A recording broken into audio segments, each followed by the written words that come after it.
Baby, clothes are your facetious. Come back home and take off your t-shirt. One up your bumper, hands to the ceiling. Love when you're mad at me for no reason.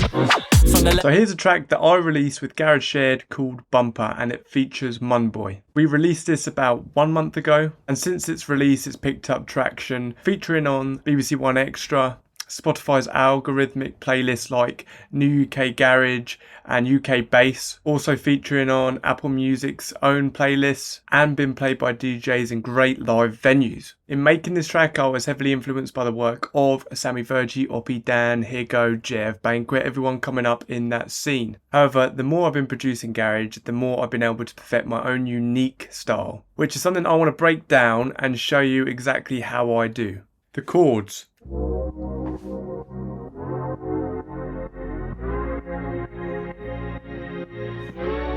So for me, the chords are always the most important part of my songs. They really set the tone and vibe. My belief is that the chord structure is going to be what makes you stand out. And sure, I have dragged and dropped MIDI files and samples before, but it's much better to know what you're doing so that you can carry it on with you in the future and you can create chords of your own design. That being said, I'll show you exactly what I've done. In this song, I've used a 2-5-1 progression, and I've done so using a harmonic minor scale. And the only difference between a normal minor scale and a harmonic minor scale is the sharpening of the 7th note. And I only use a harmonic minor scale in the 5th chord. What this does is turn the 5th chord from a minor chord to a major chord. That's what gives it this jazzy kind of feel, and what separates this new style of UK garage that's going on right now. It feels different, but it's also modernised. When I say 2-5-1 progression, I mean building chords based off of the 2nd, 5th and the 1st note in the scale, which in this case was a C, F and a B flat, as we're in B flat harmonic minor. I'm only using the harmonic minor in the 5th chord,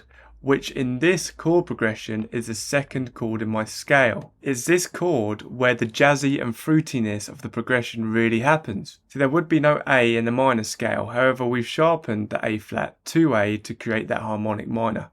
From there I built chords based off the 7th and 9th extensions. This basically means adding the 7th note in that chord and the 9th note in that chord. However, when you add these, you can play around with them and drop them down or up an octave. Or you could take the 3rd and 5th note and then put them up 1 octave. What's important to note here is that I've used a common tone, which is the C. When you have a common tones in your chord progression, which means I'm using the same note in each chord, this creates chord familiarity, essentially minimalising the distance a chord change happens. And the reason we do this is because it sounds more pleasing to our ears. The changes sound really good because of the middle notes, creating that tension and release. This is also what gives it that jazzy type of feel. Finally, we have the passing chord at the end here. All I've done for a passing chord, which is what I usually do, is take the chord that played before it and then pull it up 1 note or down 1 note sometimes, depending on your preference. If you're interested in knowing how to craft your own chords in more detail, I've explained it completely down to a T in my course. Another really important factor is your arrangement. You see, what separates beginner to higher level productions will be the use of your arrangement, your structure, what goes where and when. When I started to learn music production, one of the major influences was someone called Max Martin. He had a theory called melodic math. In this theory, he'd talk about only implementing 1 new melodic instrument per section and hitting the chorus within a certain time frame, which is a kind of arrangement that he stuck to when making some of his hit songs. In terms of this song, I wanted to use it because my idea was to be commercial. The way I thought about it was everyone could listen. It's not just to be put in a club. It could be listened to in your car or your headphones when you're walking around. Meaning my thought process towards structure and arrangement is different to the way it would be if I was focusing on what would sound good in a set. However, for this specific track, I wanted to combine both the way I think about it in a set and also commercial use, therefore using the theory of Max Martin. The way I do that is by adding quick transitions, using commercial sounding vocals with a drop/chorus that isn't too heavy but also very bouncy. But overall, thinking about the song in terms of intro, verse, pre-chorus, chorus, 2nd verse, chorus and outro. For structure, I'll usually grab a reference track and use what's called active listening to break down each section and what's being added and where. For instance, I'll listen to the verse of a song on repeat and note down what's being used, noting down how many bars there are in this section, what samples and sound selection they're using, what are their pad/key selection, is there any bass, what effects are carrying the momentum. Then I'll replicate this but with my own unique style and sounds. I give a detailed breakdown of this in the structure section of my course.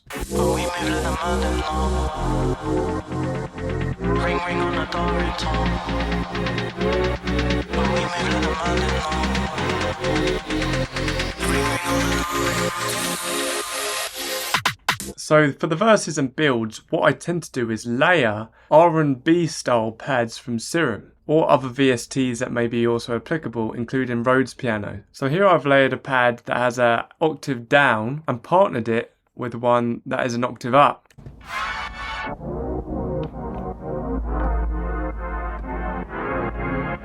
I've also added strings, some other pads for depth, and also a bass.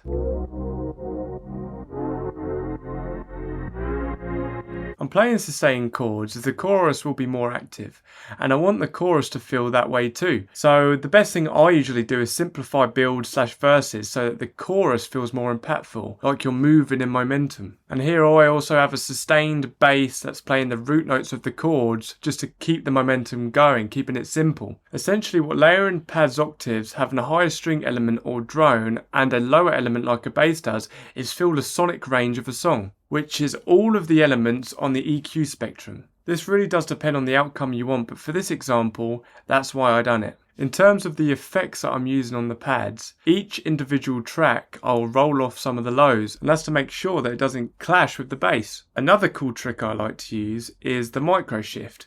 What the micro shift essentially does is make it wide sounding. You can get the same effect with the chorus by using the preset pad enhancer. I like my pad strings, or essentially any element that isn't the bass or kick or snare, to be wide. This makes the production feel bigger and wider. But one of the bigger things I use here is automation. So one of the automation tricks I like to use on a group bus, or I can do it on individual track stems, I've just been lazy here, is cut the high end and have it coming up. This makes it feel like we're building up to something. And with the bass, I'll do the opposite. I'll have the bass coming in and then filtering out as we go towards the end. This is because I want the bass to be impactful in the chorus. Filtering your instruments either singularly or by bus creates a transition and will make you have a harder hitting drop.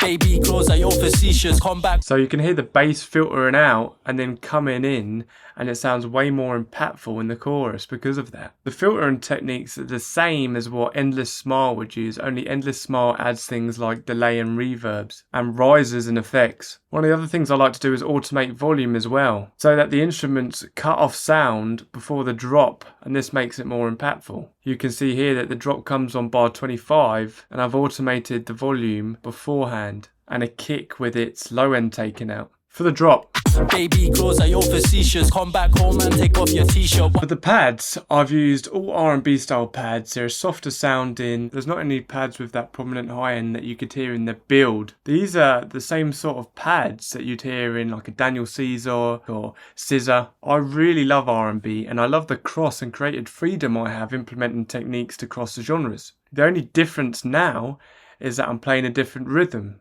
and adding a sidechain to give it bounce and duck when the kick plays. For the processing, I do everything exactly the same as the build, only I've added sidechain. For the bass, one is playing a sustained note to match the exact same rhythm as the chords. The other layers are playing the root notes in between the chords, chopped up at the end of each bar. This is a very common garage technique. For these basses, in this production, what I'm using is what's called a mini moog. The mini moog isn't necessarily a common bass used in garage, but I thought it sounded really cool here. It's normally a bass that's used more in Kate style songs. But a cool thing to note is my use of automation and also velocities of each note. You can see here that I've used different velocities for each note. This isn't something you can usually do in Serum. You can do them in other VSTs. And what I've done here, so each note has its own specific cadence, meaning how hard it's been hit. Another really cool trick to have each note have its own specific sound is the use of automation on the filter cutoff. Automating the filter cutoff basically means that each preset will most likely have its own filter like in Serum. You can affect the amount of high end that comes through by opening it up. I've done this using a production technique that utilizes the latch feature. If I press latch and then play around with the cutoff section here, it will actually draw in what I'm doing whilst the track is playing in real time, which is something I've done here, meaning that the filter will open up and the high end will come through as I'm drawing it in. Bouncing between octaves and having a busier bass line is more common in this new style of UKG. Again, I'll go through this in detail on my course, but for this track, here is what I've done. In terms of processing, I've used a saturation, which is free. I've used a max bass to really emphasize the high end. I've used an L2 limiter to increase that perceived loudness. And I've used a kickstart to sidechain it. Now, the reason we want to emphasize the high end of the basses is so that on smaller speakers we can hear the bass come through. Usually when you're doing a production and you're doing it in headphones or your monitors, the bass is very prominent. You can hear it very clearly. But then when you go to your car or play it through your phone, it gets lost. One of the cool tricks to make sure that it comes through on all types of speakers is to what's called saturate or distort the high end of the bass. The drums.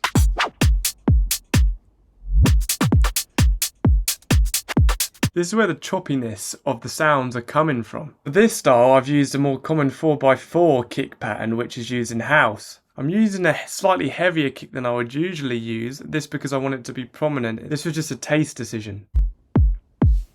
I also have a ghost kick playing before some of the notes. This gives it a skippy rhythm. I have layered hats playing on the offbeat slightly behind the beat. I also shorten the tail end of the sample to have it sound more clean.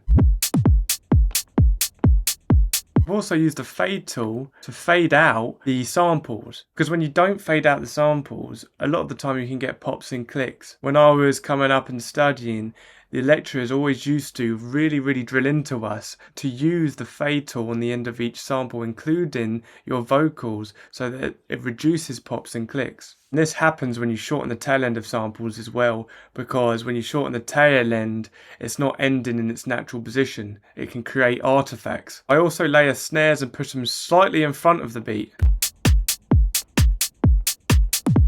You can see it's only ever so slightly, and I've got them all matching to create that swung effect. Another effective technique I like to use is taking out some of the hats. The reason for that is because I'll add other prominent elements in that space, like bass or effects that I want to stand out and not clash. I'll also add short tail rims in there to create that garage effect that you always hear, giving it that two-step feel. I'll also add different top loops in there. The reason I add top loops in there is to create energy, but one of the big things I like to do is add what's called an enveloper. In Logic, it's just called enveloper, and what I'll do is cut off the tail end of the sample using time and gain reduction. What this does is cut off elements of the samples that isn't hitting above a certain gain threshold. It's essentially the same technique as cutting off the end of the sample. It makes it sound more clean and effective. The problem is when you add a lot of top loops and drums to your mix, it can clash with other elements. So the reason I like to cut off the tail end is to keep it clean and effective. I'll also add different effects and reverses in there. A lot of the time I'll add a reverse hat or other element and have it played just before the snare to create like this whip effect. These feels and effects are super important, and equally as important to simplify and get right. Too many effects and feels happening in the wrong places sounds overcomplicated, but happening in the right places and few and far between, it sounds really cool. It actually stands out, and making space for it to stand out is super important as well, hence why I take out the hats. Things like drum fills, garage effects, lasers sound really cool in these different places. As for processing, I'll use a bus compressor on a slow attack and a fast release because this increases the transient. I'll then saturate it, add sausage fattener, have another compressor, and a limiter to increase that perceived loudness. What the L2 does is limit it so it can't go above a specific gain threshold. But when you pull down the threshold, it also makes it sound louder, and you'll get what's called attenuation. You normally don't want it happening above 3 to 6 dB. And the reason you tend to do this is because when the perceived loudness is higher, you get louder sounding drums, whilst also allowing for headroom in the mix so that your master chain can be more pushed. Baby clothes are your facetious. Come back home and take off your t-shirt. So for the rap vocals here, I've used a range of different effects to get it clear sounding. The first thing you have to do is figure out what key your song is in, which you'll probably know when you're doing the production,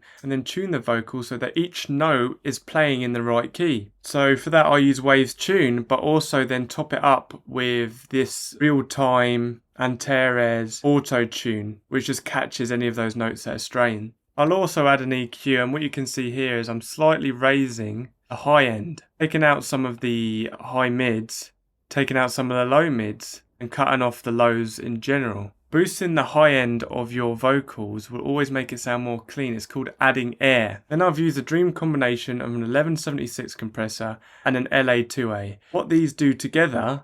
Baby clothes are your facetious. Come back home and take off your t-shirt. One is catching the peaks and one is just catching a general overview of the vocals. I'll then use a de-esser to catch those S sounding frequencies.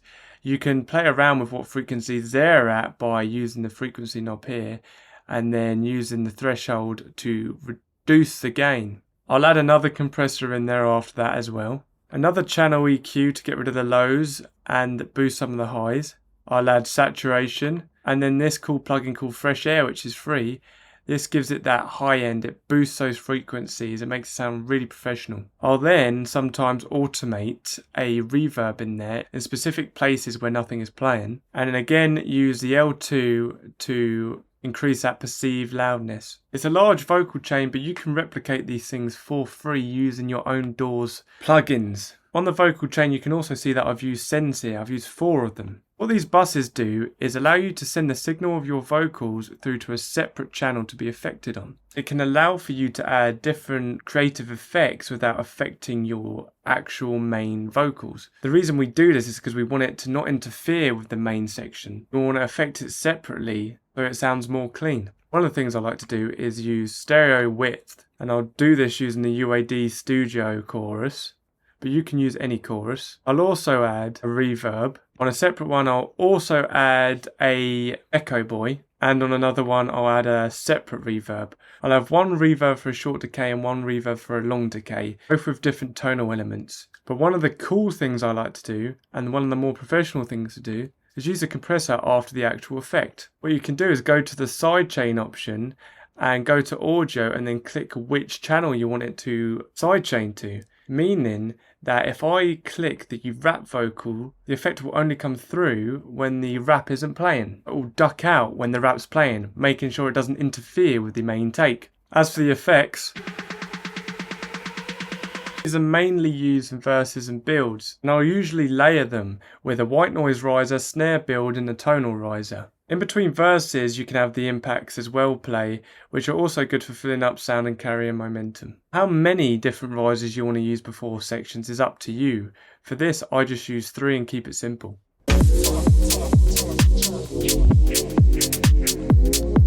As for verse 2, here I'd usually get creative, but for this song I've copied the same as verse 1, only with more layers of drums to keep the momentum going. I've also added a bass in there with choppy vocals. I've automated the pad so that the high end is cut to signify change in sections, and then it then automates up to the next section. My build 2 is slightly different in that the pads aren't filtering up, they're already at the top end there. This slight change makes it feel different. And chorus 2 is near the same as chorus 1, only with some changes in the arrangement. I add a stop in between to emphasise the rap. For no reason, it's outrageous. Part of the crowd will be up on the stages. It is important that we have variation between chorus/drops, otherwise it's boring and too familiar.